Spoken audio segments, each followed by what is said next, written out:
주님께서 우리 몸에 새겨져 있는 그 피를 보고 이 재앙을 넘어간다 하였습니다.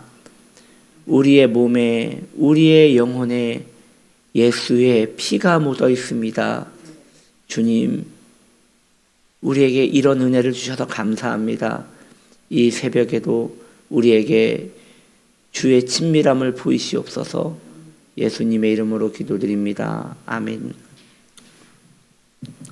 하나님 말씀 7장 출애굽기 7장 4절 바로가 너희의 말을 듣지 아니할 터인즉 내가 내 손을 애굽에 뻗쳐 여러 큰 심판을 내리고 내 군대 내 백성 이스라엘 자손을 그 땅에서 인도하여 낼지라. 아멘. 저는 오늘부터 이 말씀의 오늘 말씀의 제목은 재앙의 의미인데요. 이 재앙의 의미가 크게 네 가지로 이야기가 됩니다. 그래서 저는 오늘부터 4번에 걸쳐 재앙의 이 10가지 재앙의 의미를 3개, 4개 이렇게 아니 3개 하나 해가지고 네 가지 의미를 재앙의 의미를 하나씩 다루고자 합니다. 그래서 오늘은 그 첫 번째 그룹에 있는 3가지 재앙에 대하여 말씀을 드리고자 합니다. 첫 번째, 나일강이 피가 되는 재앙은 이 세상이 이미 죽음에 둘러싸여 있음을 의미합니다. 이 세상은 건강해 보이지만 사실 죽음으로 향해 가고 있는 중입니다.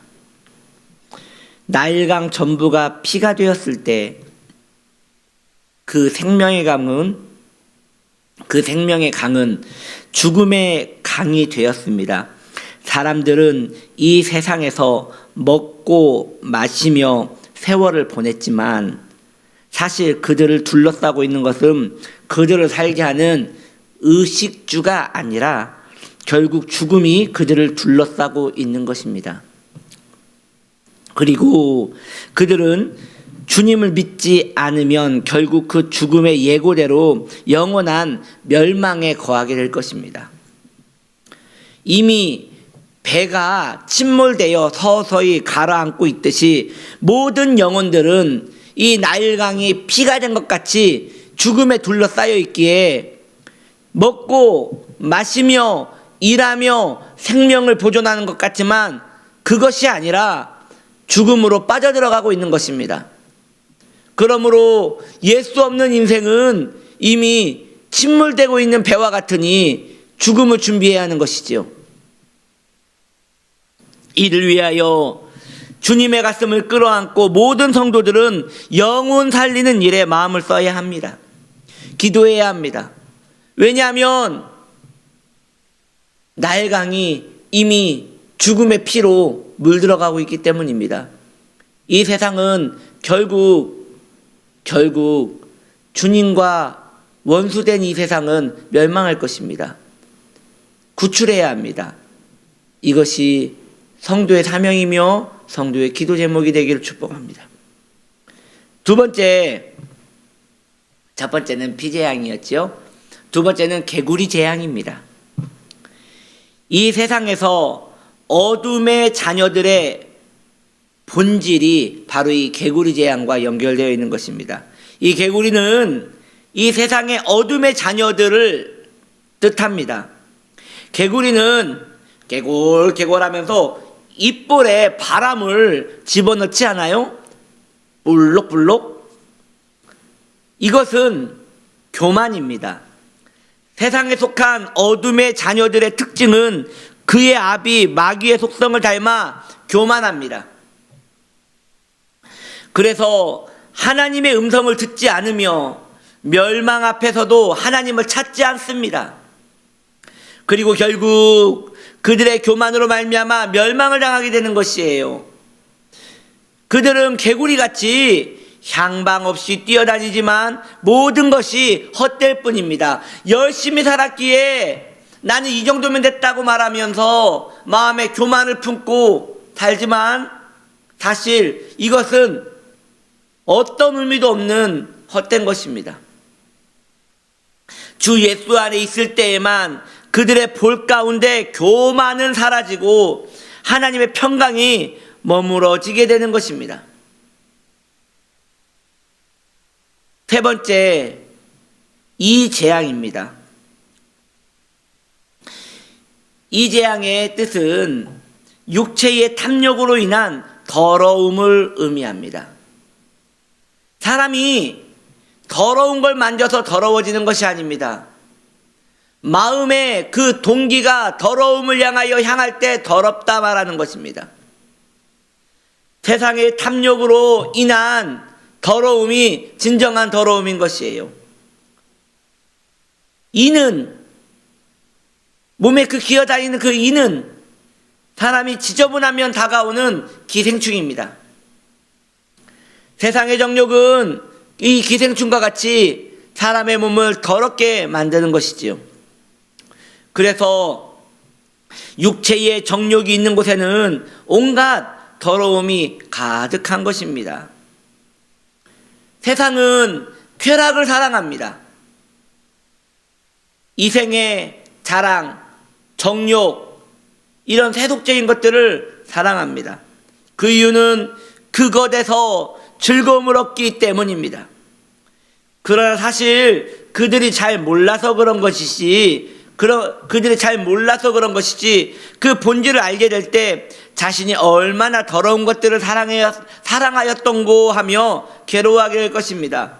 몸을 긁어가며 고통을 호소하게 될 것입니다. 우리는 오늘 피, 개구리, 이 재앙에 대한 의미를 생각하여 보았습니다. 그 맑은 나일강이 피로 물듭니다. 인생은 숨쉬고 사는 것 같지만 죽음을 머금고 살고 있는 것입니다. 이미 재앙은 시작되었습니다. 우리가 오늘 불렀던 찬양처럼 예수의 피가 묻어있지 않으면 재앙이 오는 것이에요. 두 번째로, 개구리는 이 세상 사람들의 마음에 품은 교만을 의미한다고 했습니다. 개구리 부풀어 오르는 거 기억하시죠? 여기에서 한 가지 우리가 기억해야 할 것이 있어요. 지금 저는 세상의 사람들에 대하여 이야기하고 있습니다. 교만이라고 말했습니다. 마음이 완고하여 하나님의 말씀을 듣지 않는 그 교만을 말하는 것입니다. 그렇다면 예수 믿는 사람은 교만할 수 없는 것입니까? 예수 믿는 사람은 마음이 완악할 수 없는 것입니까? 왜요? 있지요. 이것이 성도가 조심해야 할 부분인 거예요. 원래 있으면 안 되는 것인데 품고 있는 것이에요.